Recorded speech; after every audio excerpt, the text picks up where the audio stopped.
Hello friends, welcome to my channel. तो चलिए आज देखते हैं 69th बीपीएससी प्रीलिम्स का 12वें दिन का यानी पार्ट 12 अगस्त महीने का करंट अफेयर।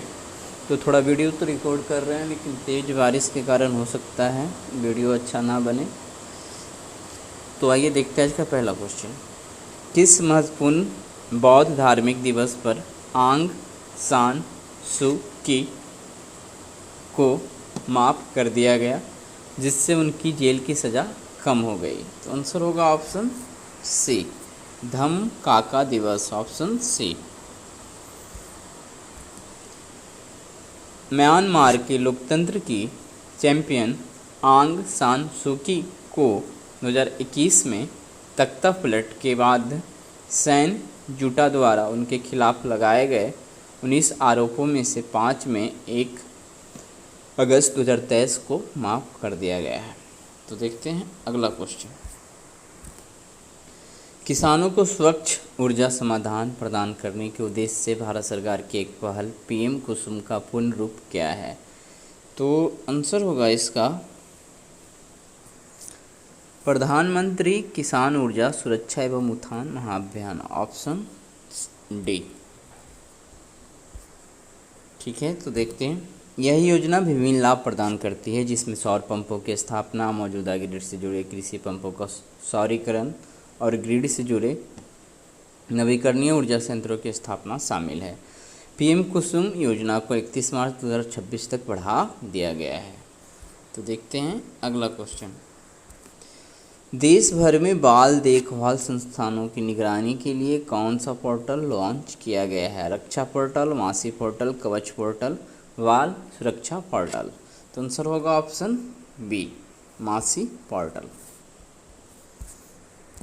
राष्ट्रीय बाल अधिकार संरक्षण आयोग ने देश भर में बाल देखभाल संस्थानों और उनके निरीक्षण तंत्र की रियल टाइम निगरानी के लिए एक एप्लीकेशन मासी निगरानी ऐप लॉन्च किया है। महिला एवं बाल विकास मंत्री स्मृति ईरानी ने बताया है कि 2014 से अब तक 27,085 बच्चों को गोद लिया गया है। विश्व तीरंदाजी चैंपियनशिप में किस देश की टीम ने स्वर्ण पदक जीता है? Japan, Bharat, France, Mexico. तो विश्व तीरंदाजी चैंपियनशिप ने किस टीम ने? तो ये आंसर होगा ऑप्शन बी, भारत। ठीक है।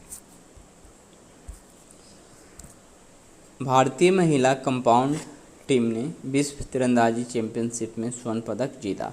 भारतीय महिला कंपाउंड तीरंदाजी टीम, जिसमें ज्योति सुरेखा वेनम, अदिति स्वामी और परनीत कौर शामिल है, ने बर्लिन में विश्व तीरंदाजी चैंपियनशिप में स्वर्ण पदक जीते। भारतीय टीम ने मैक्सिको को 235 से 229 के शानदार स्कोर से हराया। भारतीय टीम ने सेमीफाइनल में कोलंबिया को और क्वार्टर फाइनल में चीनी ताइपे को हराया। यह विश्व तीरंदाजी चैंपियनशिप में भारत का पहला स्वर्ण है। 1981 में पदार्पण के बाद भारतीय तीरंदाजी पहली बार विश्व चैंपियनशिप बना। आइए देखते हैं अगला क्वेश्चन। किस देश की सरकार ने 4 अगस्त को देश के अम्हारा क्षेत्र में झड़प के बाद आपातकाल की स्थिति घोषित कर दी है? तो ये आंसर होगा इथोपिया, ऑप्शन डी। तो अम्हारा झड़पों के बीच इथोपिया में आपातकाल की स्थिति घोषित कर दी गई है। 4 अगस्त को इथोपिया की सरकार ने आपातकाल की घोषणा की। यह आपातकाल उत्तरी अम्हारा क्षेत्र में संघीय सुरक्षा बलों और स्थानीय जाति मिलिशिया के बीच कई दिनों तक चली झड़पों के बाद घोषित किया गया है। इथियोपियाई राष्ट्रीय सुरक्षा बल और फानो मिलिशिया समूह के बीच सप्ताह की शुरुआत में तीव्र लड़ाई छिड़ गई थी। कराटाग्रे संघर्ष में दोनों सेनाएं और संघीय बल एक साथ लड़े। संघीय सरकार सत्ता को केंद्रीकृत करना चाहती है। हाल ही में सरकार ने फानो मिलिशिया समूह को हथियार डालने के लिए मजबूर करने की कोशिश की, जिसके बाद तनाव भड़क गया। तो चलिए देखते हैं अगला क्वेश्चन। इस वर्ष 10 दिवसीय मालाबार एक्सरसाइज की मेजबानी कौन सा देश किया? तो ऑस्ट्रेलिया, भारत, जापान या यूएसए। तो मेजबानी किया था इस बार ऑस्ट्रेलिया ने। ठीक है, तो चलिए अगला क्वेश्चन देखते हैं। मालाबार एक्सरसाइज का नवीनतम संस्करण 11 से 21 अगस्त तक ऑस्ट्रेलियाई जल क्षेत्र में हुआ, जिसमें संयुक्त राज्य अमेरिका, जापान, भारत और ऑस्ट्रेलिया की नौसेनाएं भाग लिया। मालाबार एक्सरसाइज की मेजबानी ऑस्ट्रेलिया पहली बार किया है। मालाबार एक्सरसाइज की शुरुआत 1992 में भारत और अमेरिका के बीच हुई थी। जापान 2015 में इस एक्सरसाइज में शामिल हुआ। इसके बाद 2020 से ऑस्ट्रेलियाई नौसेना ने भी इसमें भाग लेना शुरू कर दिया। तो देखते हैं अगला क्वेश्चन। लोकसभा में एनडीए ने अविश्वास प्रस्ताव कैसे हरा दिया? तो ध्वनि मत से, ऑप्शन ए।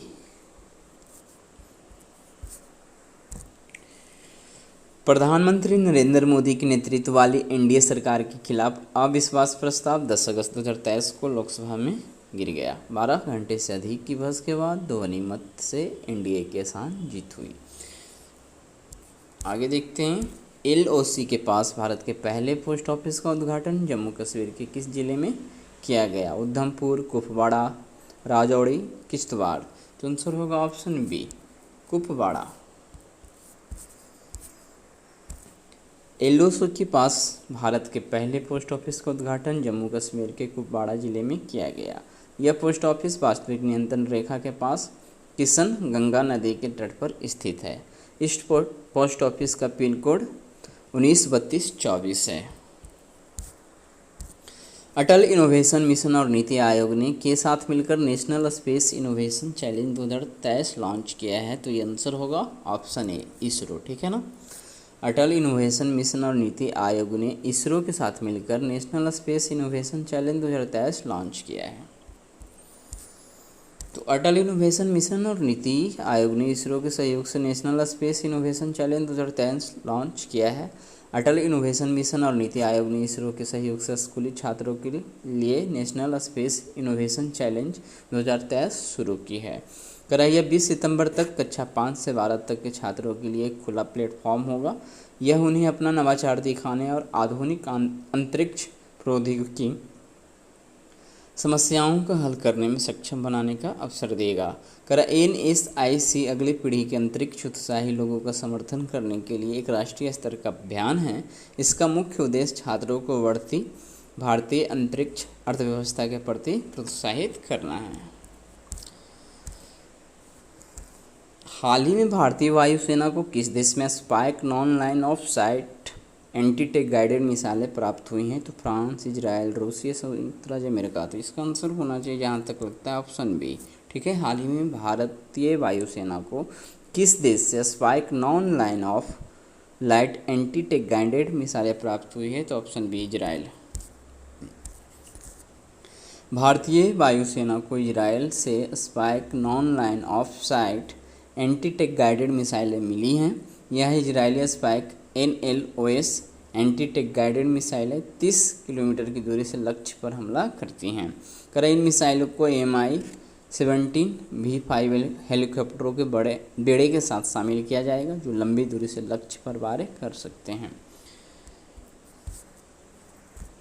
कौन सा विधेयक भारतीय दंड संहिता 1860 को बदलने का प्रस्ताव करता है? तो आंसर होगा ऑप्शन ए, भारतीय न्याय संहिता। भारतीय न्याय संहिता। तो केंद्र ने 11 अगस्त 2023 को लोकसभा में 3 नए विधेयक पेश किए हैं, जो देश की आपराधिक न्याय प्रणाली में पूर्ण बदलाव का प्रस्ताव करते हैं। 3 विधेयक भारतीय दंड संहिता IPC 1860 को बदलने के लिए निर्धारित है। दंड प्रक्रिया संहिता 1973 और भारतीय साक्ष्य अधिनियम 1872। भारत ने हॉकी में एशियाई चैंपियंस ट्रॉफी 2023 जीती। फाइनल में भारत का प्रतिद्वंदी कौन था? तो आंसर होगा ऑप्शन सी, मलेशिया। तो भारत ने मलेशिया पर रोमांचक वापसी के साथ एशियाई चैंपियंस ट्रॉफी 2023 हॉकी टूर्नामेंट जीता। फाइनल 12 अगस्त को चेन्नई के मेयर राधाकृष्णन स्टेडियम में हुआ। किस वर्ष पीएम मोदी ने घोषणा की कि 14 अगस्त को विभीष का स्मृति दिवस के रूप में मनाया जाएगा? तो आंसर होगा ऑप्शन डी, 2021। तो हर साल 14 अगस्त को विभीष का स्मृति दिवस मनाया जाता है। 2021 में पीएम मोदी ने घोषणा की कि 14 अगस्त को विभीष का स्मृति दिवस के रूप में मनाया जाएगा। यह दिन विभाजन के दौरान भारत के लोगों द्वारा झेले गए दर्द और पीड़ा की याद दिलाएगा। यह लोगों के संघर्षों और बलिदानों की याद में मनाया जाएगा। विभाजन के कारण लाखों लोग विस्थापित हुए और कई लोगों को अपनी जान गंवानी पड़ी। विभाजन को भारतीय स्वतंत्रता अधिनियम 1947 में उल्लिखित किया गया था। विभाजन के दौरान ब्रिटिश भारत दो स्वतंत्र डोमिनियनों में विभाजित हुआ। भारत और पाकिस्तान, बंगाल और पंजाब प्रांत को गैर मुस्लिम या मुस्लिम आबादी के आधार पर विभाजित किया गया था। तो देखते हैं अगला क्वेश्चन, किस भारतीय धाविका को डोपिंग के चलते 14 साल के लिए बैन किया गया है? हिमा दास, अन्नू रानी, दुती चंद, दीपिका सिन्हा। तो किस भारतीय धाविका को डोपिंग के चलते 4 साल के लिए बैन किया गया है? तो आंसर हो जाएगा ऑप्शन सी, दुती चंद। भारतीय धाविका दुती चंद पर दिसंबर 2022 में चयनात्मक एंड्रोजन रिसेप्टर मॉड्यूलर के लिए प्रतियोगिता से बाहर 2 डॉप परीक्षणों में विफल रहने के लिए 4 साल का प्रतिबंध लगाया है। 29 वर्षीय दुती चंद पर यह प्रतिबंध 3 जनवरी 2023 से प्रभावी होगा और 3 जनवरी 2027 तक रहेगा। डोपिंग रोधी अनुशासन पैनल ने यह निर्णय लिया है। 2018 एशियाई खेलों में दुती ने 2 रजत पदक जीते थे। भारतीय रिजर्व बैंक ने बैंकों में जमा अनक्लेम्ड डिपॉजिट्स का पता लगाने के लिए कौन सा पोर्टल लॉन्च किया है? तो आंसर होगा ऑप्शन ए, उद्गम पोर्टल। तो भारतीय रिजर्व बैंक ने बैंकों में जमा अनक्लेम्ड डिपॉजिट्स का पता लगाने के लिए उद्गम नाम से एक सेंट्रलाइज्ड वेब पोर्टल लॉन्च किया है, जिसकी मदद से कोई भी आम व्यक्ति बैंकों में जमा अनक्लेम्ड डिपॉजिट्स का पता लगा सकते हैं। आरबीआई ने बताया है कि अभी फिलहाल 7 बैंकों में जमा अनक्लेम्ड डिपॉजिट की जानकारी पोर्टल पर मौजूद है। प्रिया मलिक ने अगस्त 2023 में U20 विश्व कुश्ती चैंपियनशिप में किस भार वर्ग के स्वर्ण पदक जीता है? तो आंसर होगा ऑप्शन सी, 76 किलोग्राम वर्ग में। तो आइए देखते हैं, भारतीय पहलवान प्रिया मलिक ने 17 अगस्त 2023 को जॉर्डन में U20 विश्व कुश्ती चैंपियनशिप में स्वर्ण पदक हासिल किया। उन्होंने 76 किलोग्राम वर्ग में फाइनल में जर्मनी की लॉरा कोहेन को 5-0 के स्कोर से हराकर स्वर्ण पदक जीता। आइए देखते हैं अगला, हाल ही में राष्ट्रपति द्रौपदी मुर्मू ने 77वें स्वतंत्रता दिवस के अवसर पर कितने वीरता पुरस्कारों को स्वीकृति दी थी? तो यहाँ भी आंसर होगा ऑप्शन 76, ऑप्शन बी 76। तो राष्ट्रपति ने 77वें स्वतंत्रता दिवस की पूर्व संध्या पर सशस्त्र बलों और CAPF कर्मियों के लिए 9 मरणोपरांत सहित 76 वीरता पुरस्कारों को स्वीकृति दी है। इन वीरता पुरस्कारों में 4 कीर्ति चक्र है मरणोपरांत, 5 मरणोपरांत सहित 11 शौर्य चक्र, 2 बार 2 सेना मेडल और 52 सेना पदक हैं। 3 सेना पदक है और 4 वायुसेना पदक शामिल हैं। चलिए आगे देखते हैं, फीफा महिला विश्व कप 2023 का चैंपियन कौन सा देश बना? फीफा महिला विश्व कप 2023 का चैंपियन कौन सा देश बना? तो आंसर होगा ऑप्शन बी, स्पेन। तो स्पेन ने 20 अगस्त 2023 को सिडनी के स्टेडियम ऑस्ट्रेलिया में फाइनल में इंग्लैंड को 1-0 से हराकर अपना पहला फीफा महिला विश्व कप का खिताब जीत लिया है। अगला है, दक्षिण अफ्रीका के प्रिटोरिया में आयोजित 15वें ब्रिक्स शिखर सम्मेलन का विषय क्या है? तो आंसर होगा ऑप्शन डी, ब्रिक्स और अफ्रीका। पारस्परिक रूप से त्वरित विकास, सतत विकास और समावेशी बहुपक्षवाद के लिए साझेदारी, ऑप्शन डी करेक्ट हो जाएगा। तो यहाँ है कि 15वां ब्रिक्स शिखर सम्मेलन 22 से 24 अगस्त 2023 तक दक्षिण अफ्रीका के प्रिटोरिया में ब्रिक्स और अफ्रीका पारस्परिक रूप से त्वरित विकास, सतत विकास और समावेश बहुपक्षवाद के लिए साझेदारी विषय के तहत आयोजित किया जा रहा है। फाइड विश्व कप 2023 शतरंज टूर्नामेंट के दौरान आर प्रज्ञानंद ने कौन सा रिकॉर्ड बनाया है? तो फाइनल में पहुंचने वाला सबसे कम उम्र का खिलाड़ी ये बन गया है।